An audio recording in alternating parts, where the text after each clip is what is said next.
On this Friday night, Ottawa calls the shots. Federal employees now required to get vaccinated. It's just going to push people to get it done. Plus, the need to double dose before you travel. Phone calls between General Jonathan Vance and a woman who accused him of sexual misconduct. I just wanted to make certain that you're clear on our story. A Global News exclusive. Afghanistan's crisis as the Taliban advances. How could the whole world go to rescue a country and now stand back and watch it collapse? Canada rushes to get its citizens out. And Whale Sanctuary, the proposed retirement home at sea. Global National with Donna Friesen. Reporting tonight, Robin Gill. Good evening and thank you for joining us. Big changes are coming to Canada's COVID-19 vaccine strategy. Ottawa is making vaccination mandatory for close to 500,000 public servants, and it expects employers in federally regulated industries, including banks, airlines, and railways, to follow suit. That will impact nearly 1 million more Canadians. Canada's vaccination rate is among the best in the world. But to protect ourselves and each other from the virus and its variants, we must do better. More than 82% of eligible Canadians have received at least one dose, and 72% are now fully vaccinated against COVID-19. Those numbers are expected to rise by the fall when the rules kick in. And as Abigail Bimman explains, the new requirements will extend to air, train, and cruise ship passengers. First you delay me, then you bump me. I can't wait to see what happens next. Trains, planes, and not automobiles, but cruises. By the end of October, a staggering number of Canadians will need to be fully vaccinated before taking an interprovincial trip. We think the government of Canada has to lead by example. It's the country's biggest employer. The government is mandating vaccines for the federal public service and requiring federally regulated employers to mandate it too. That's hundreds of thousands more Canadians, everyone from bank tellers to Canada Post workers, plus commercial passengers. It's just going to push people to get it done. And that's what we need, especially now, as Delta is obviously upticking around most parts of Canada. Mandatory vaccination is something that I'm very open to.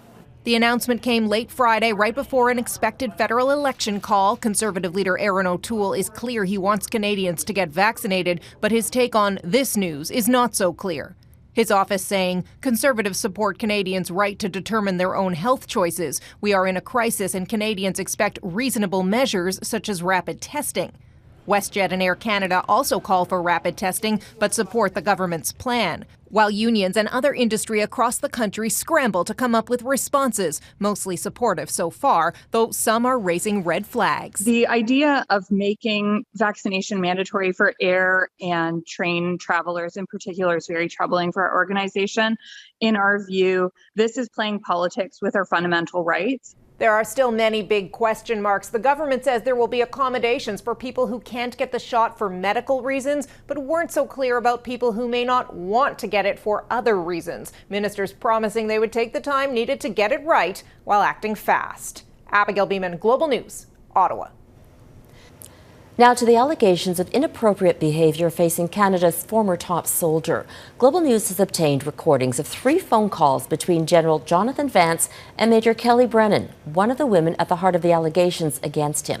In those calls, Vance is heard stressing the need for Brennan to be clear on their story and to stick to it. Last month, Vance was charged with 1 count of obstructing justice after a military police investigation. Our Ottawa Bureau Chief Mercedes Stephenson has the exclusive story. I'm preparing for Armageddon here. A different kind of strategic planning for General Jonathan Vance. It wasn't sex. That's the important thing. Oh, okay. That's the thing that we cannot break on. In a series of phone calls made just hours before Global News published allegations of sexual misconduct against Vance, the former defense chief says he thinks he has a strategy. Vance tells Major Kellie Brennan the thing to keep out of this is the sex part, and repeatedly runs through plans to coordinate their stories. I just wanted to make certain that you're clear on our story. Vance warns of a coming storm he describes as life-changing for both of them in a bad way. If there is an allegation that we engaged in sexual relations while I was the CDS and you were in the military, that would be devastating. And so it's a good thing we did.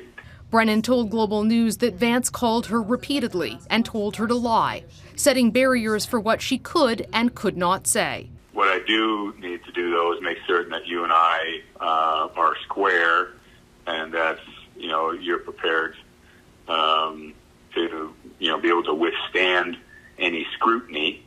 At several points in the calls, Vance stresses that he is telling the truth when he describes the relationship as not sexual. We just tell the truth, which is we had an intimate relationship in Gaystown, but we remained friends. That friendship extended through Toronto and here, and no sex. In other parts of the calls, Vance refers to the truth as I've described it to you, and raises concerns Global News may, quote, have a bunch of proof in the form of text messages or emails that it will base a scandalous story on and that he can cast doubt on. In the tapes, Brennan did not interject to directly contradict Vance, but asks if the two of them may have been seen or captured on video, and if he wants her to write the story down. Brennan told Global News she felt due to the power imbalance and being under Vance's command, the instructions were like an order she could not refuse. The really, really, really important thing here is that we did not have sex in Toronto or here in Ottawa. Yes, intimate in Gaystown, but not in Toronto and not in Ottawa here when I was CDS. Okay, so that's a line you can't cross. Vance also talks about the likelihood of a military police investigation. I doubt very much they'd bring charges, but I just wanted to take this before the storm starts. I just wanted to make certain that you're clear on our story. And that you stick to it. Vance has been charged with one count of obstruction of justice. Court documents cite repeated contact by Vance attempting to persuade Brennan to make false statements about their past relationship to the police. Vance previously told Global News that he did not pressure Brennan in any way, including by asking her to say anything that wasn't true. Vance has also denied the allegations of sexual misconduct. Vance is set to appear in court in Ottawa on September 17th. Mercedes Stephenson, Global News, Ottawa. We have some breaking news on the crisis in Afghanistan. Global News has learned Canada is deploying special forces to help evacuate the embassy in Kabul. The federal government has also announced it will bring 20,000 vulnerable Afghan refugees to Canada, including female leaders, human rights defenders, journalists, and family members of previously resettled interpreters. Canada will do right by those who did right by us. In an initial effort to alleviate the emerging humanitarian crisis in the region, Canada will build on our earlier special immigration program to welcome over 20,000 vulnerable Afghan refugees in total. The Taliban took more provincial capitals today in a lightning offensive. The Islamist group is now in control of more territory than at any time since being ousted from power in 2001. Its fighters have seized Kandahar, Afghanistan's second largest city and the birthplace of the Taliban. It has also captured towns and territories within 100 kilometers of Kabul as it advances toward the capital city. There's a heightened sense of panic across Afghanistan as thousands try to flee from the Taliban advance. Many crowded the border with Pakistan, hoping to cross over. At one point, officials had to use their batons on those charging the border. Some 40,000 Canadian troops were deployed in Afghanistan over 13 years as part of the NATO mission before pulling out in 2014. Our Mike Drolet was on the ground reporting on the war. He looks at what the future holds for Afghanistan. The Taliban posted this video to Twitter, an announcement of sorts to the world that it had captured Kandahar, Afghanistan's second largest city.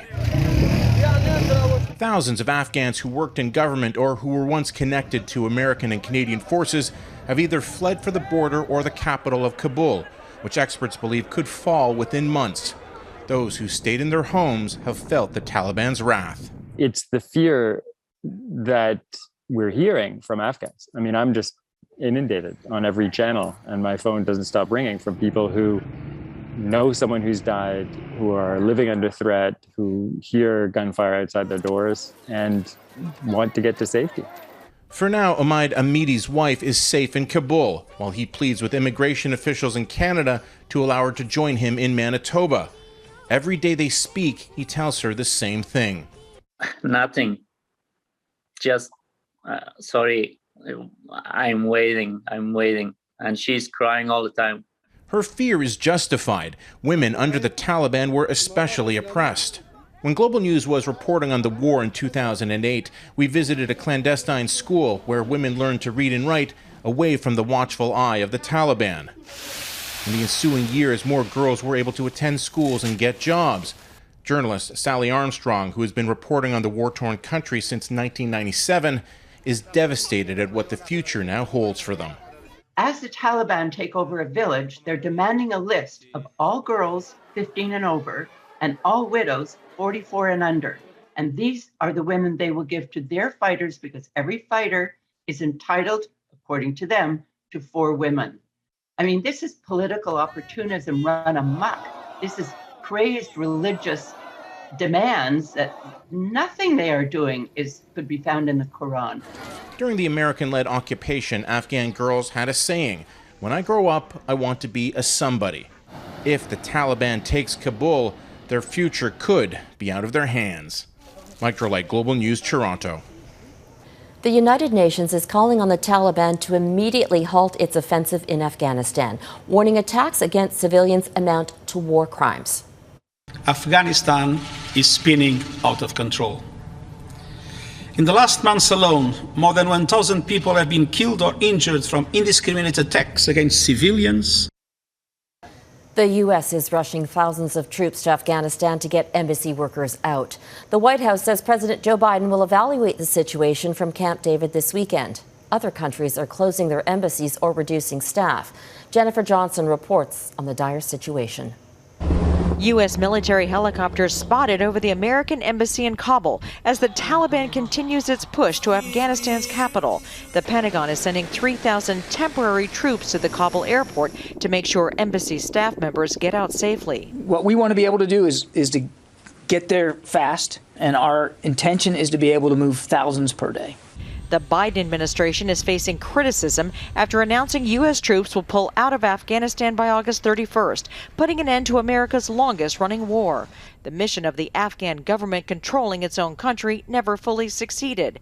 Some experts say the door is now open for terrorists to rule. The Taliban is going to take over the government probably in a matter of weeks. They will allow al-Qaeda back into the country. I expect extremists from around the world will want to go to Afghanistan now. Britain's Prime Minister Boris Johnson called an emergency meeting of his security cabinet Friday, pledging to work with partners in the region to keep terrorists out, but not with British soldiers. I think we've got to be realistic about the abilities of the UK or any power to impose a military solution. Denmark is closing its embassy in Kabul. Germany is reducing its staff to a bare minimum. The United Nations is also monitoring the turmoil. We're evaluating literally on hour-by-hour basis. There is no evacuation of UN staff going on. NATO envoys met Friday to discuss the unfolding disaster. They said they'll support the Afghan government as much as possible, while some Afghans who worked for the alliance beg for help. We issued them. He is a Talib, he is a terrorist. We put them in the jail. Because of that, if they arrest us, they will kill us. Everyone, they will kill us. The U.S. and its allies have released a statement calling for an immediate end to Taliban attacks against cities in Afghanistan. But so far, the Taliban is ignoring any international pleas to stop its takeover. Jennifer Johnson, Global News, Washington. Backtracking on ditching pandemic protocols. Coming up, why Alberta has decided to keep the measures a little longer.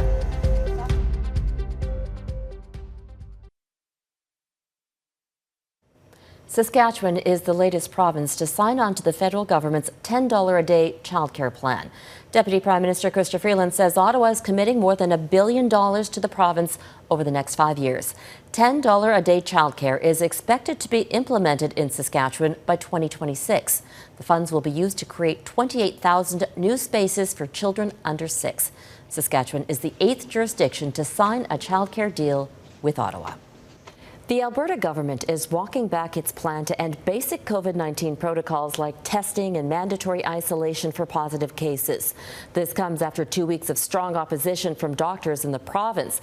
But the Chief Medical Officer of Health says she's simply following the latest science. Tom Vernon joins us now from Edmonton. Tom, what is the new evidence that led to this change? Robin, Dr. Dina Hinshaw says hospitalizations in Alberta are trending higher than they had originally forecast.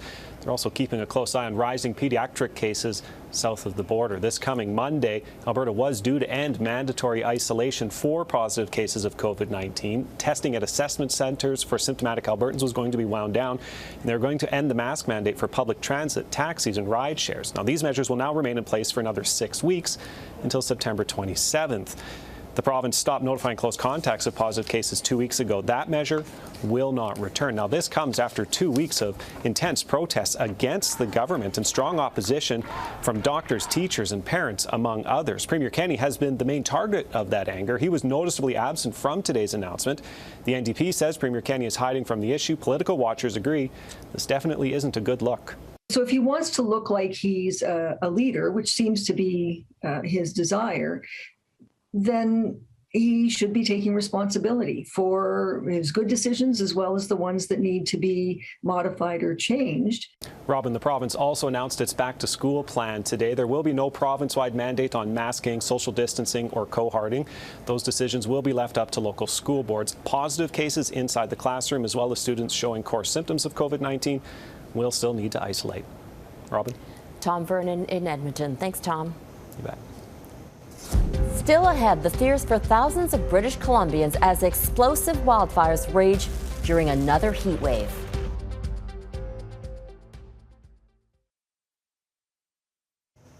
To the state of emergency in BC, where a third summer heat wave is adding fuel to fierce wildfires that are exploding. This is my life's work. This has been my home for 72 years. Overnight, 2,000 residents in Logan Lake, 60 kilometers from Kamloops, fled their homes after the Tremont Creek wildfire jumped containment lines and closed in. It's one of 268 wildfires burning across the province. 51 fires started this week, 12 in the last 2 days. It's been such a threatening, emotional time to deal with. They were trying to back burn from the road towards the fire so it didn't cross the road. Obviously, fire is unpredictable and it will definitely choose its own path. So we've been proactive and I think it helps, but there's a lot of anxiety around being evacuated. At least 55 evacuation orders are in effect across BC tonight. There is little relief in sight with the extreme heat and gusty winds that will continue until at least Sunday. The province's forestry department fears some of the fires will burn until the snow falls. Finding a home for retired whales. Up next, Nova Scotia's plan for an ocean sanctuary.